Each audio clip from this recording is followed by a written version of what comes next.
First of all, I want to set out what we're going to do. I'm Ken Hausman. I'm moderating this panel. We don't have a lot of time, so you have bios in your books, but I'm going to try and give you a few little tidbits about people that will give maybe a little more insight.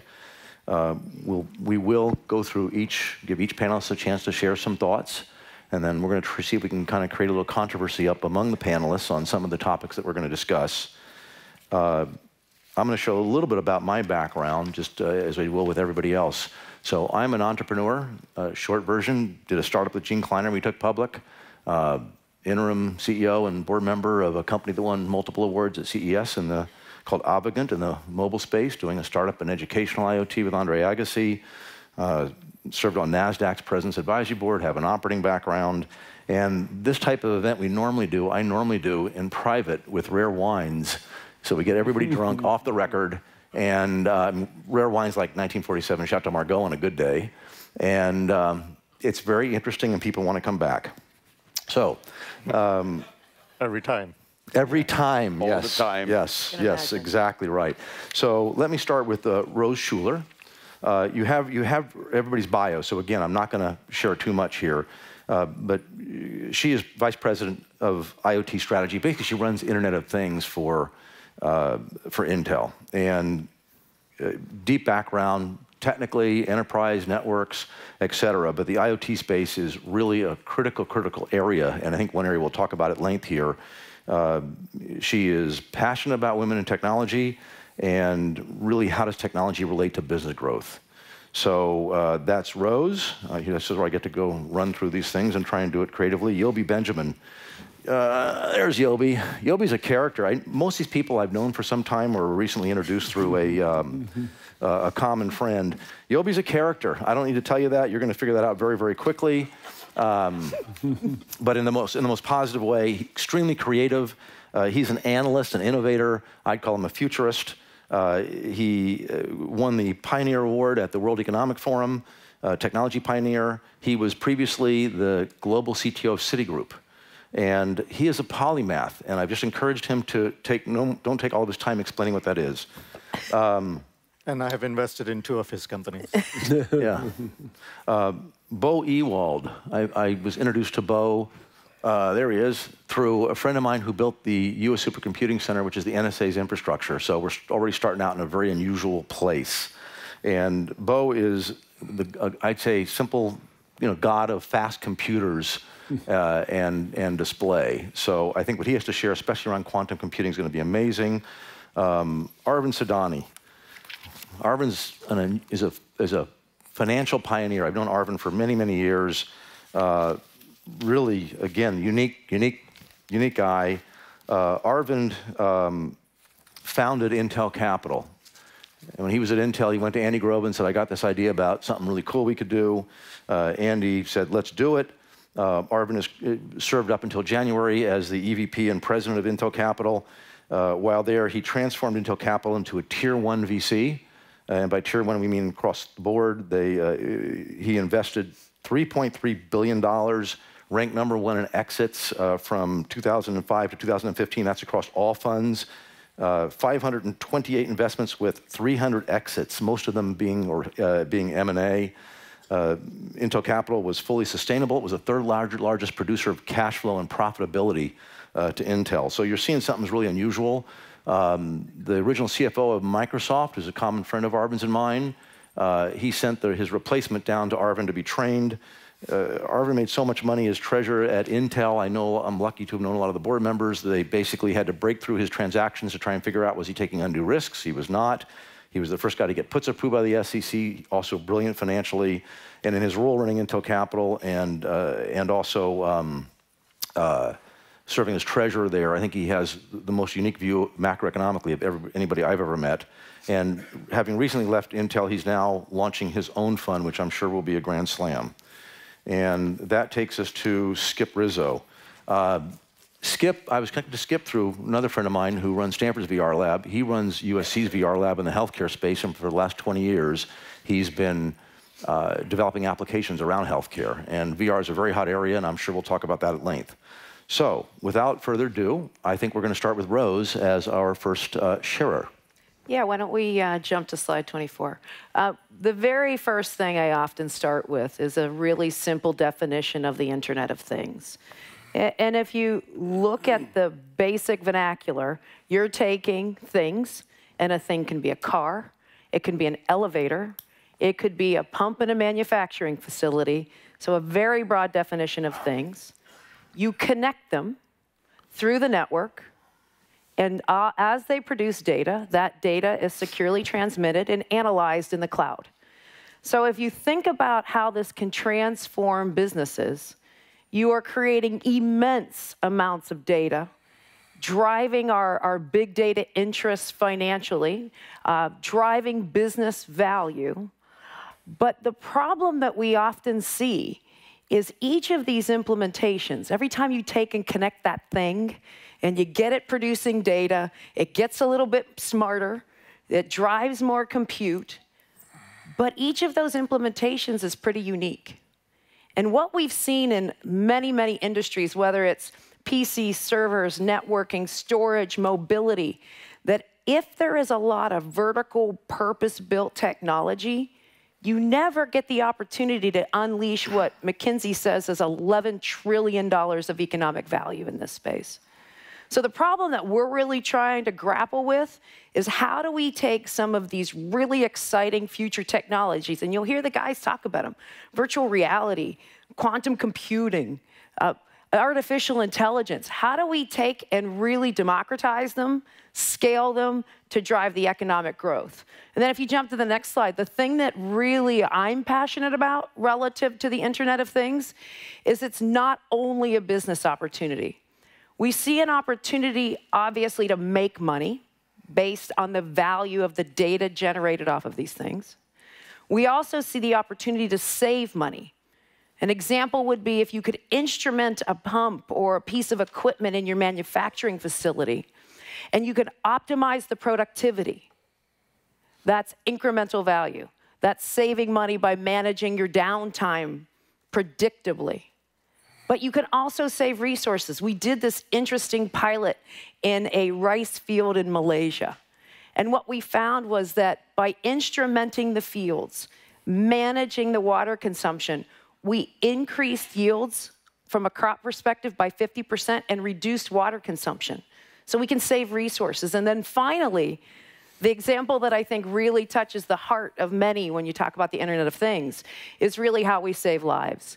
And we see a lot of it. I think Skip is going to talk about how VR plays into this, critical technology for the Internet of Things in healthcare, where if you look at someone like a Parkinson's patient, where you would have to rely on the patient themselves to record differences in their behaviors, you may get a few samples of data a day. But when you instrument that person, connect them to the cloud, and you're able to increase the amount of data from maybe 10 or 12 samples a day to millions, the ability to prescribe personalized care and really start driving personalized health is an exciting opportunity to save lives enabled by the Internet of Things. Save lives, save money, save resources. We're going to come back to that. I trust you when we're through all of the panelists. So next, Yobi Benjamin, Mr. Polymath. Yeah, my name's Yobi Benjamin, and I've had a couple of corporate jobs before. I used to be a partner at Ernst & Young, and I was the global CTO of Citigroup. But I kind of got bored and decided to start a bunch of companies. So my areas of interest right now are artificial intelligence and machine learning, satellites, robotics, encryption, and virtual reality. So it's a pretty broad field, but none of this is really far into the future. They're very here right now. If we go to, I'll just begin with quick descriptions of what I do. Slide 26, please. So in satellites, what I do is fairly unique. We take a picture of the entire planet Earth once every 4 hours. every square inch of the planet.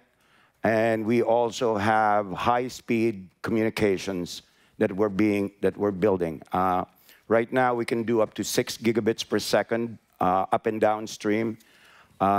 We can probably go and bring that to 27 gigabits per second up and downstream on very low-cost satellites. You can go to slide number 29. And slide number 29 will give you a sense of what we have right now on the imaging side. We're doing 2 terabits, of data of fresh data every day. We have 2 types of resolution. We have 25-meter resolution and 2-meter resolution. We can actually bring that to military-grade resolution, but we're prevented from doing that by law. But all of this is possible. The whole point is these things are possible. If you go to slide 30, I mean, there's a lot of traction right now. I have 2 satellites in orbit. I'll have 3 more this year. Actually, the slide is a little old. We'll have 8 satellites more this year. We have $100 million in contracts right now over the next 5 years. And the way you access our satellites is just by an ordinary API, as you can see. Just to give you a sense of the technology, slide 31. On slide 31, we build everything ourselves. Our transmitters, our power modules, our cameras, our avionics systems. We're based over in NASA Ames. We see the future of this as bringing together a lot of more interesting things. Slide 33, please. One of the things that I find very, very exciting is machine-to-machine communication, right? Having machines talk to other machines. How many people here have watched Terminator? Oh, okay. How many have? Oh. Okay, so one of the things we're building is some version of Skynet. You're scaring me, man. And so we go to, some of the things we can do, and we can actually do, slide 37. We go to slide 37, is we can do satellite-controlled drones. So instead of radio frequencies controlling drones, which is limited by the throw of the radio frequency, we can have it done by satellite. So it's possible to have a drone fly from San Francisco to New York nonstop, as long as battery life is there. The interesting thing is, in this Internet of Things, we realize that if we can connect everything to everything, we can come up with really powerful solutions. So we kind of like pivoted also to robotics. As I did mention, we're trying to do satellites. I want to show you one of the robots we do. And the reason why I wanted to show you the robot is we wanted to show you the power of what we have in technology today. So can we do slide 41, which is the video? This is Sophie. As you can see, Sophie is fairly advanced robot. She speaks fluent English, fluent Mandarin, fluent Spanish, and is fully AI-enabled, satellite-enabled, and Internet-enabled. So the future, and we're trying to show you facial expressions here to give you a sense of why we do this. Now, I had a question last night, said, why are you doing this? Well, because for autistic work, for autistic children, trying to teach a child the meaning of a smile is a very hard thing. You cannot find a teacher who will go and smile 10,000 times to go and communicate the concept of a smile to an autistic child or adult. Sophie can do that nonstop and talk and explain the concept of a smile. Now, this is a very simple example of what we could do in advanced robotics. In AI, in the AI space, we naturally moved to the AI space, and we're working right now because of by natural progression on the what we call on the capital markets, predicting capital markets. We have some abilities right now to predict the capital markets with near 100% accuracy. If you want to test this out, please send me email. I'm sure a lot of people here are interested. And so those are the things that I see that are happening in the future. And if any of you have questions, feel free to go ask. So Yobi, for his Facebook friends, he's talking about the future. He took a picture of Sophie and he said, "Here's my new girlfriend." So maybe far enough out there, Yobi, but I think I'd kind of leave that alone for now. Next, we're going to go to Bo. Great. If we could go to slide 8. Rose and I were trying to trick each other into starting with each other's slides. So I'm going to talk just briefly about quantum computing, and we'll just really hit the highlights. But most of you have grown up in this age that we have of what in the technology world is called Moore's Law, where about 50 years ago, Gordon Moore of Intel said that it looks like you can maybe double the number of transistors on a chip every year or so. That's been modified a little bit. And recently, it looks like that's kind of tipping over. So people are starting to think about alternative ways to go beyond Moore's Law.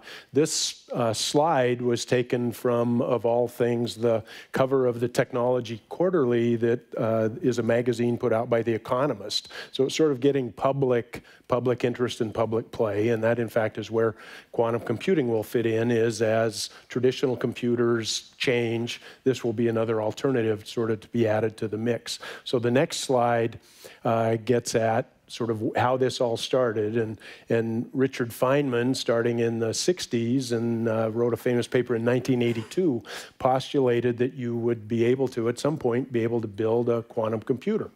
And the company that I'm with started doing that, and in fact, we now have three of them out in the field with the world's first ever quantum computer.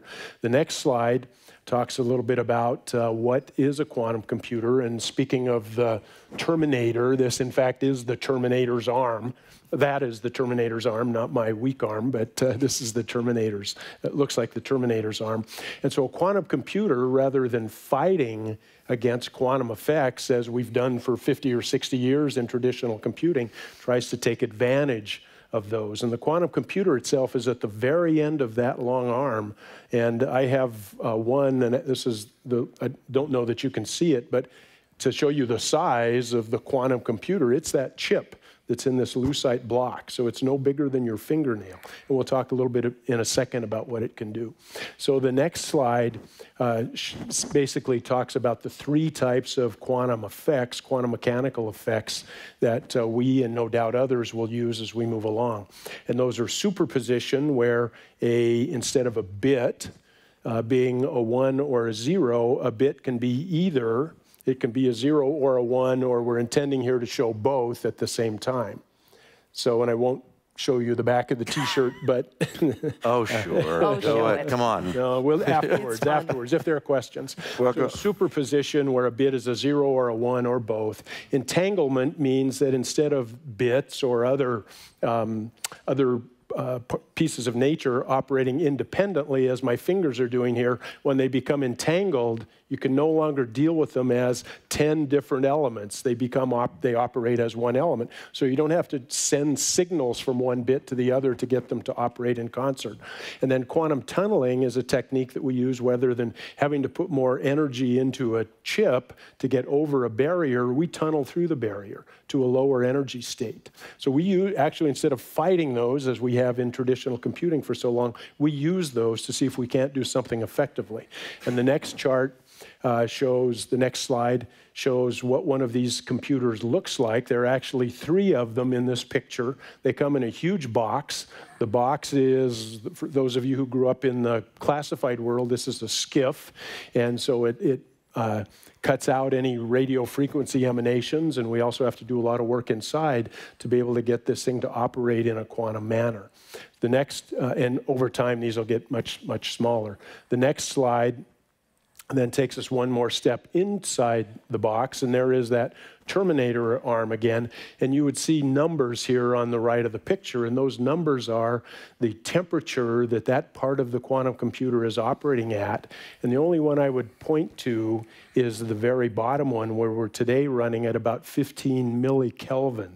Absolute zero is 0 Kelvin. 15 millikelvin is slightly above that. That's colder than it is in outer space. So in getting this computer to operate in a quantum manner, we take it to, it's a superconducting computer, and we take it down to this almost absolute zero point where it almost then it virtually uses no power to be able to do the calculations. So a very extreme environment. The next slide then shows a little bit about the chip itself. Won't belabor that, but we actually are able to build it on a standard semiconductor fab. We use Cypress Semiconductor in Minneapolis, and we do some of the work ourselves in Palo Alto to be able to build these chips.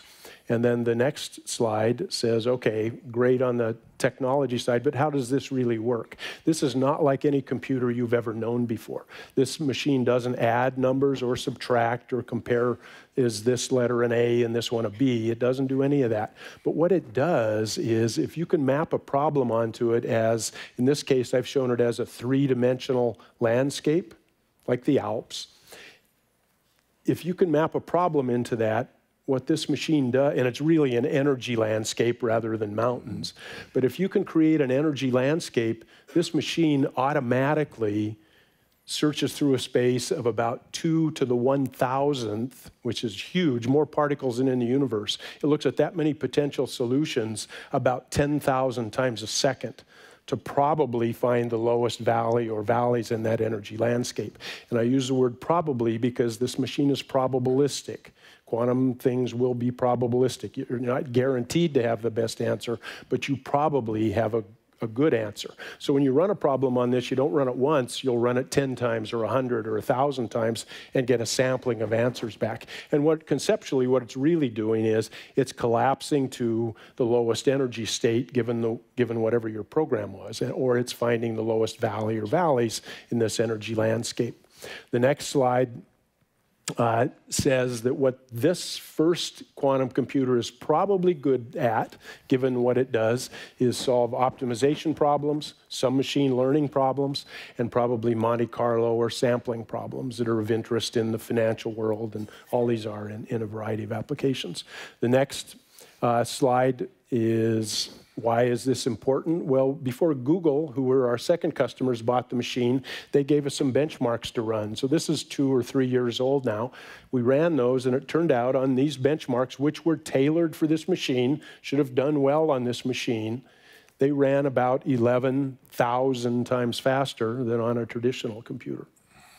And then last November, as shown on the next slide, Google, by then, after using the machines for a couple of years, figured out another benchmark that was 100 million times faster than on a traditional machine. Now, these are just little benchmarks, well suited for this machine. They should run well on it, and they did. So the big challenge today is finding applications that really will fit on it. So we'll wrap up by going to the next slide. And we're on a path here of roughly doubling these number of qubits every year to 2 years, something like that. And the final slide says that this is going to be in your future. Of all of the great places I've worked, this is the first one that was ever on the cover of Time. And this is going to be in your future. It's going to take another decade or so to move it forward to really be in production, but it's going to be there. It's the most interesting thing going on, I think, in the high-performance computing world today. And you know, we can put Sophie, we can connect a quantum computer to Sophie. Exactly. And, by satellite. And we already have the... Which, by the way, is an Internet of Things application. It's an Internet of there Things is a application connection here. And we already have the Terminator arm. So Yeah, with that Terminator arm's right there. So. We can replace Sophie's arm with it. Yeah. So let me interject, because I want to make sure we get to the next 2 speakers, but to put this in context, and one thing I'll ask the panelists to do is help us understand how is this going to change our lives, if not immediately, but in our lifetime. And my understanding, first of all, it's obvious if people haven't figured it out, Bo's a smart guy. This is, quantum computing is, I've talked to a lot of smart people that explain it, and it's unbelievable how hard it is for anybody to explain it. But so by leap of faith, and Bo can correct me later after we get through all the speakers if I misstate, but you're talking like Star Trek stuff. I mean, you're talking about different dimensions and things happening instantaneously, and as you start, if you take that as an assumption down the line, this evolving, you're talking about so many things that are normal in our lives changing. And we can come back to that then when we get to the Q&A. So next, Mr. Sadani, please. Thank you, Ken. I'm Arvind Sadani. I just left Intel after 35 years and running Intel Capital for decades. I thought what I might do is give you an investor's perspective on what's really going on here. So if we could put up slide number 21. What's really happening is that there have been 4 elements that have made disruption and innovation possible. So if you look at the left of the slide, you'll see what Silicon Valley calls the clients. So you have obviously you have the PC, laptops, and tablets, smartphones, but now we've seen the emergence of drones, satellites, wearables, IoTs. Rose mentioned IoT, smart TV in your homes, and we had lots of discussion about autonomous driverless cars. So think of those, the emergence of those clients that are producing, consuming, allowing you to handle data in a mobile format. In other words, you can take this with you wherever you go. And then the second element has been networks. It is possible today, anywhere in the world, and it will become even more possible with Yobi's satellites. You can get connected anywhere and everywhere at a very, very cheap price.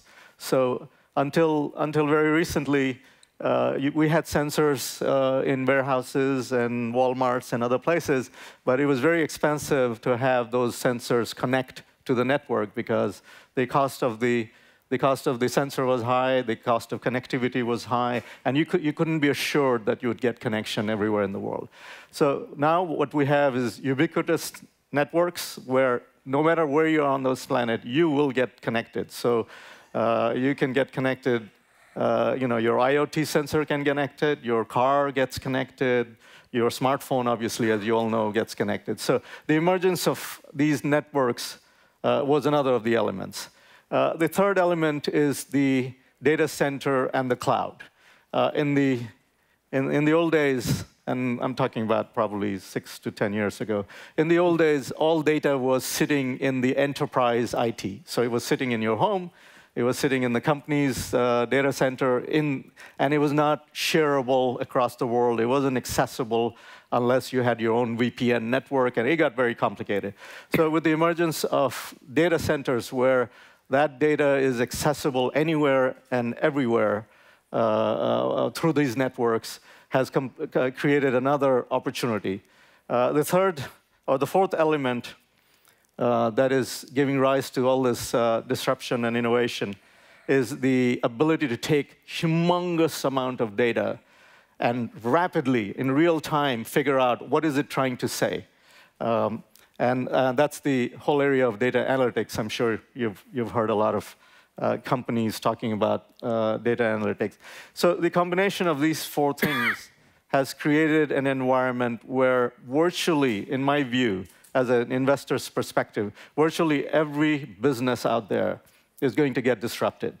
And there's nobody who's immune. And there will also be, there will probably be businesses that don't think they're going to get disrupted, but something else would get disrupted, and they will get disrupted. Let me give you 2 very simple examples. We had panels here on autonomous driving. You know, with autonomous driving, the accident rate is going to go down very dramatically because machines, computes, sensors, etc., will prevent accidents from happening. Your cars are just not going to collide into anything else. The accident rates will dramatically go down. And you would think that you'd have to ask yourself, okay, why would I pay for insurance in that case? If my car is not going to hit anybody, it's not going to hit another car, it's not going to hit a wall, it's not going to hit a pole, it's not going to hit anything other than in extreme accident situations, why would you pay high insurance rates? Doesn't make sense. So believe it or not, insurance companies will get, insurance companies that are insuring cars and vehicles, etc., are going to get disrupted because even though they are not the direct target of the disruption that's being done. Another very simple example is body shops. If you're a body shop, when autonomous drivers come, you better be in a different business because you're not going to get a lot of customers coming to have their things repaired. The other area, what this is enabling is enterprise IT. And enterprise IT, which is all your applications sitting in the corporation or the enterprise own servers in their own data center, is rapidly moving into the cloud. And that's a transition that's going to happen. Is going to happen to all but the largest corporations. And that's a fabulous opportunity because the applications that were written to work in the enterprise are not going to work in the cloud because they were written in a very different OS environment. And for them, they will completely be rewritten. And for the most part, what we are observing is that the folks that wrote the applications that work in the enterprise IT are not the folks who are writing the applications in the cloud. And there are new startups who are doing this. So overall, what I'm painting a picture here is a picture of innovation and disruption enabled by this framework. This framework is really driving the ability to disrupt virtually every business and every organization out there at a very cheap price. And the other element also, if I may take a few seconds more, is it has become really cheap to start a company. In the old days, if you wanted to start a new startup, you'd have to have your own IT organization. You'd have to have your own data center. If business exploded, then your site would crash and you wouldn't be able to scale up. With the cloud and connectivity, it's not a problem. The cloud and the data center will scale with your needs. Your costs, you don't have to have the fixed costs of having your own enterprise in-house. So it has become very easy to start up a company and go after, an incumbent's lunch. It's disruption is a little bit cheaper than innovation because in innovation you're creating a new category. Yeah, the only comment I'd make, Arvind, is all those things on the left are things. There's a network in the middle and a cloud on the right.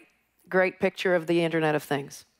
So you're seeing across all of these speakers that whether it be machine learning AI capability, whether it be the disruption that Arvind's talking about, quantum computing, you're going to hear about VR. These are all critical technologies that are going to unleash the possibilities of the Internet of Things. And they're all going to be connected from anywhere to anywhere, one to one, one to many, many to one. You can't even imagine the possibilities. Which we're going to talk about after Skip tells us what VR is going to mean to us. Okay, I started the medical VR lab in 1996, right at the dawn of the nuclear winter of virtual reality. There was a lot of hype and excitement about virtual reality in the early 90s, but the technology wasn't there to deliver on it. But I saw a vision for how we could advance mental health and rehabilitation treatment and assessment and scientific research by using controlled stimulus environments such as VR affords. So if you could back that slide up, there's a previous slide, please. Yeah.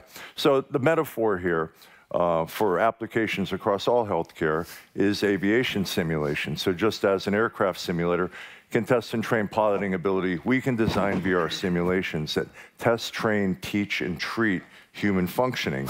And if you're a student of psychology, you know the ultimate Skinner box.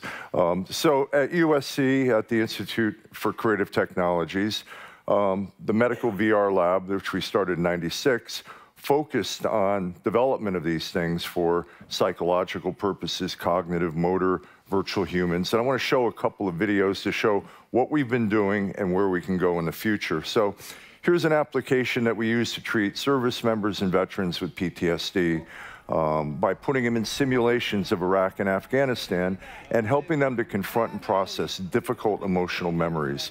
This is now at about 70 sites around the country, showing good clinical efficacy in clinical trials. Now, Looking at cognitive assessment. This is something we designed back in 2003. This is what a child sees in a head-mounted display as they turn their head and look around in a classroom. It's developed for kids with attention deficit hyperactivity disorder, where they have to pay attention to stimuli on the board, respond to it. But meanwhile, they're in a real classroom where we can manipulate the distraction and see the impact of that as they interact in that environment. Moving to the motor area, this is using modern camera sensing. This is a PrimeSense camera, but the Kinect and Intel sensors, tracking that user's 3D body movement and putting it into a game-like environment for physical therapy. So now, after a stroke or traumatic brain injury, spinal cord injury, you don't have to rely on 1 hour a week going to a clinic. You can do this all with commodity things at home. And in a game-like context, it might drive actual engagement and use so people actually do the rehab they can benefit from. Next area, virtual humans. This is an online coach that we developed for service members and veterans who didn't want to talk to a live provider, weren't sure if they had problems. They could talk privately with this guy. It's online now, and it's fueled with a little bit of AI, natural language processing. I'll let him introduce himself real quick here. Come on. Well, I'm not a real person, if that's what you're asking, but I'm based on the personality and experiences of real soldiers and Marines. I'm still just a piece of software, but I'm getting better all the time, so hopefully I can be a helpful piece of software to talk to. You can see the direction that all that's moving in, and then taking that same technology and making virtual patients to train doctors to be better doctors, to take novice clinicians, give them a chance to screw up a bunch with a virtual patient before they get their hands on a live one, and that's what you'll see here. A social work trainee. What brings you in today? Well, my wife told me she thought I should talk to someone. She's been pretty concerned about me since a soldier suicided on base last week. Did you happen to know the soldier? Yes. He wasn't a friend, but I met the Marine once or twice. He seemed normal at the time. I guess I'm afraid I might end up like him. Do you have any plans to hurt yourself? No. It certainly crossed my mind, especially lately. I just need it all to stop. Sometimes I can't handle it. So that work now has evolved into a toolkit that medical educators can author cases across a range of characters, different backdrop settings. We can make a character thin, medium, large, and begin to deliver clinical care in a way, or clinical training in a way that wasn't possible in the past. Finally, last one, this is one I love. We did this for the Dan Marino Foundation to train high-functioning autism folks how to get through a job interview. And similar to the patient, these are job interviewers, different age, ethnic background, gender, different backdrops for different settings. And we have clinical data to show that repeated practice with this helps people to evolve in their job interview, get over the anxiety, practice their their responses. And here's an example. We can set these characters to be at different levels of provocativeness. So the first case will be a soft touch interviewer. I'm glad you're here. This is the last one. In a minute, we'll get into some questions about the job. But before we do, why don't you just tell me about yourself? So a nice warm up, then you move on. This is an entry-level position. I guarantee there will be things you won't like about this job. That said, what's the most important thing you think you're looking for in a job? And this is now being used with veterans downtown at the U.S. Vet Center and a couple of VAs. So we're expanding the work. And this is stuff that's happening now, but it's going to continue to grow as the technology's gotten better, faster, and cheaper. Thanks to some of these guys here. Done. Good. Okay. Let's project out a little bit. I'm going to ask a few questions that'll hopefully lead us so everybody here gets more insight into where do these technologies take us? How is it going to change our lives? So let me ask, and this is to the group, but what happens when self-driving trucks wipe out the trucking industry and the entire ecosystem related to trucking? What's the impact? Economically, sociologically, education. What does that mean? And think about that for a second. I mean, that's just one industry. Anybody care to comment? Yeah, I can certainly, not necessarily with trucks, but for example, today there are 100 million vehicles manufactured globally. And I'm sure most of you do not use your vehicle, your car, more than 2 hours. So the utilization rate of typical car is less than 10%.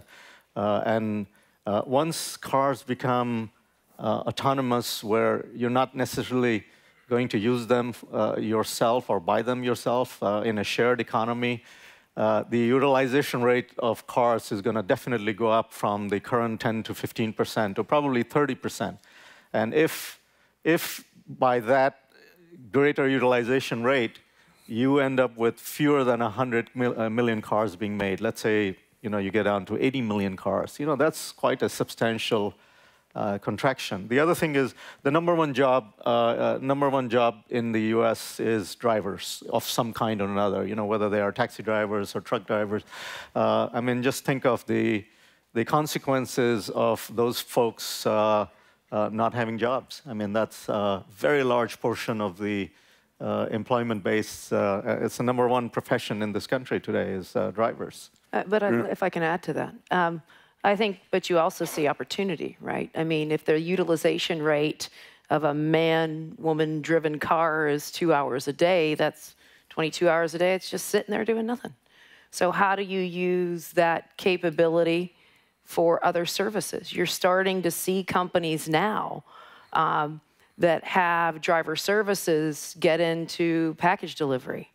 So you see disruption not only in the areas that Arvind noted, but opportunities and transformations in businesses that do things like delivery services, whether it be pick up food from your favorite restaurant and deliver it straight to your home, all autonomously. So I think it is disruptive. It will be disruptive to many industries, but I also think it will create new, exciting service economies. Let me jump a little bit and move it a little bit to the AI side. There's a lot of comments that I've received through the course of the conference where they're afraid of artificial intelligence, they're afraid of robotics.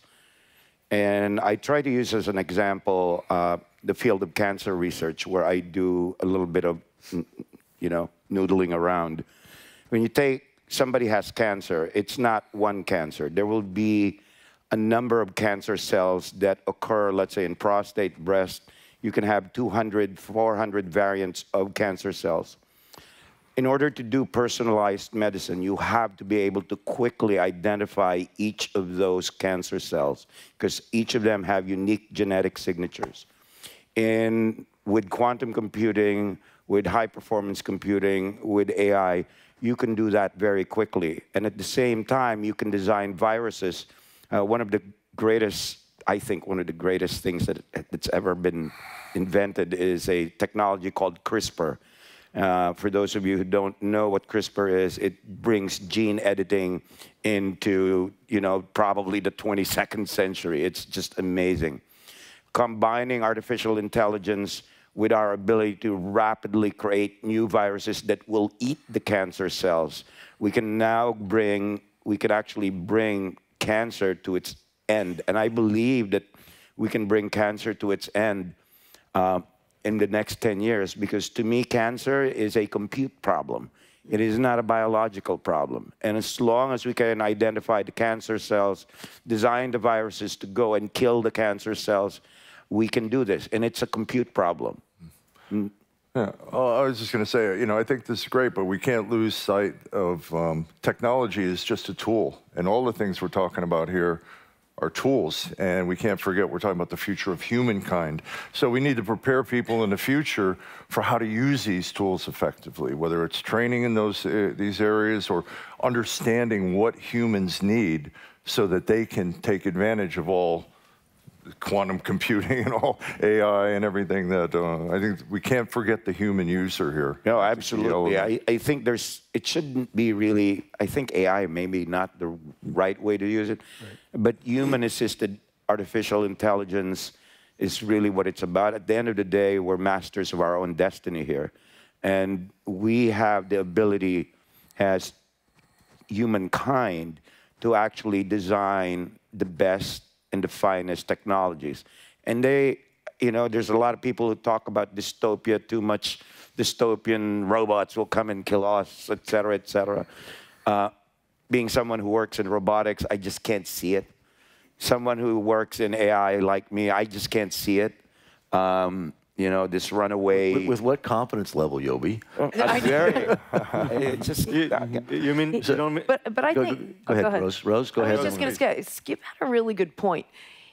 If these technologies are truly to release, or are they available to release the economic value to reach the aspirations that you're hearing from the brilliance on this stage today in my peer group, you can't have 15 people in the world that knows how to use virtual reality, enable IA, unleash quantum computing until it's easy to use, it's available to the masses from a price point perspective, it's gonna stay niched. So we have to make sure we spend as much money and time and attention scaling these awesome technologies as we do inventing them. So this implicitly begs the question that we've seen, you know, in the past about, boy, the internet should be made available to everybody because of the asset that it provides. And here, if we're starting to talk about an environment in the limit where quantum computing and quantum communication provides instantaneous communication,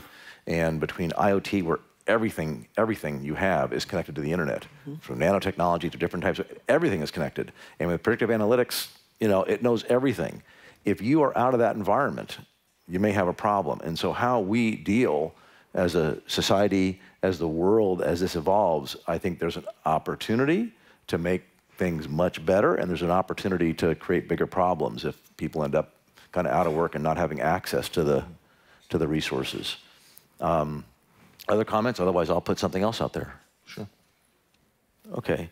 So I'd like to get people's comments on how, let's project out, 20, 30 years. How will the world be different?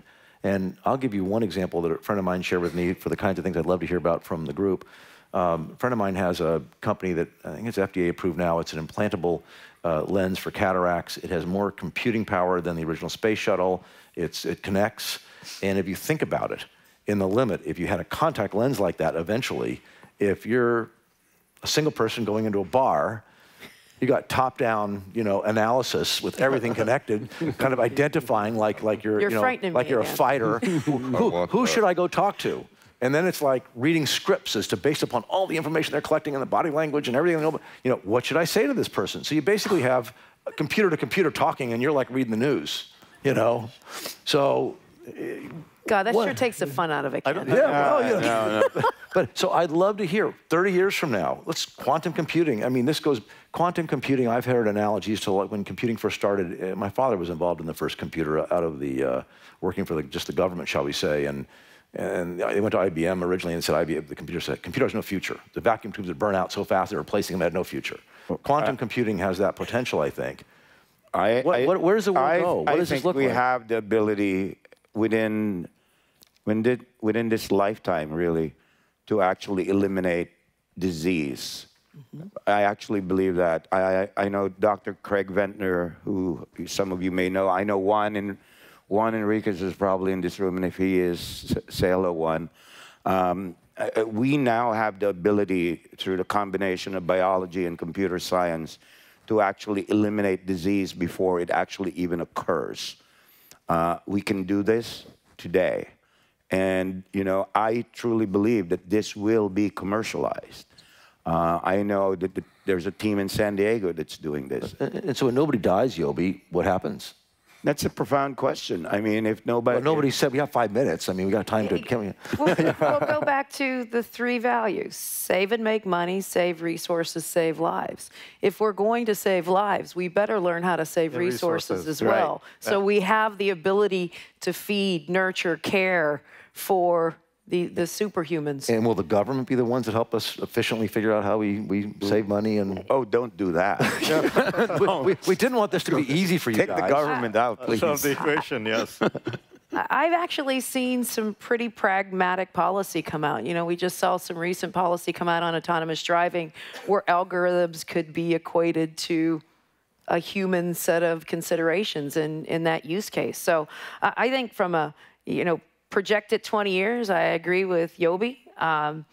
I think saving lives, saving resources are two of the things that at least inspire me relative to how to unleash technology. And from a technology perspective, I think what you're going to see is a world where everything has compute, everything is connected, the resources are shared and tiled and leveraged amongst each element, whether it be a person or a machine.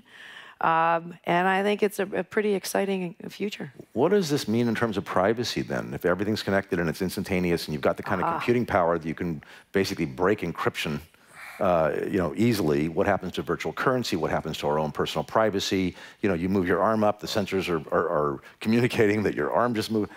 Is this an issue or concern? Yeah, I think every device will have the ability to send and receive payment. I don't care if it's a watch, it could be a sprinkler system. Any device will, when we talk about currency and fintech, will have that innate ability to accept value or give value. So there's no notion, there won't be a notion of like, of regular banking as we know it today. Banking will dramatically change in the next 5 years. What about, from an encryption standpoint, what does that mean? So maybe just to address that quickly. So one of the theories about quantum computing is that you could, if there were a universal quantum computer, which ours isn't yet, if there were one, that you could break existing encryption sort of instantaneously. So this, the problem that the FBI and Department of Justice have been kind of battling with Apple over, that wouldn't be a problem. That would be easy. That would be easy. Yeah, that doesn't exist yet though, and it's probably quite a while until that happens in my opinion. Having said that, these machines are so different and so unique compared to what we know, there will be different encryption schemes that we'll be able to figure out with them. And then it will take a quantum squared computer to be able to break, I'm making this up, but to be able to break that sort of encryption. So, sort of the backwards look at encryption is going to be a problem in 10 years or something. Things that are encrypted today will be able to be, and I don't know if it's 10 years or 15 or what, but at some point, a backward look at encryption. I think forward-looking encryption, there are going to be new techniques that'll come into play.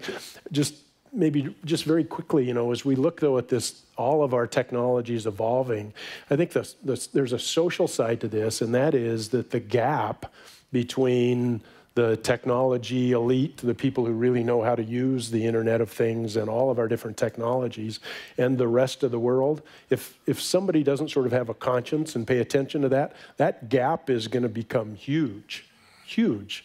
Because using all of the technologies that we have just talked about is, really high-end stuff today, or high intellectual end today. And so I'm going to be long gone by then, I'm sure, but this gap that we're concerned about, I think, can get much greater unless there's... You're going to live forever, buddy.